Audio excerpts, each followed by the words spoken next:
Adolf Hitler இந்த பேரை சொன்னாலே கொடுங்கோல் ஆட்சியும் சர்வாதிகாரமும் தான் நம்மளுக்கு ஞாபகம் வரும்.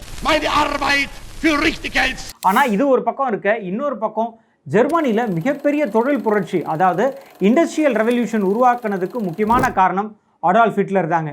இன்னைக்கு அதிக தொழிற்சாலைகள் இருக்கக்கூடிய நாடுகள் பட்டியல ஜெர்மனி 4வது இடம் வகிக்குதுங்க. இதுக்கான முக்கியமான காரணமும் அடால்ஃப் ஹிட்லர் தான். 1933 ஜெர்மனியுடைய சர்வாதிகாரியா அடால்ஃப் ஹிட்லர் பதவி ஏற்கிறாரு.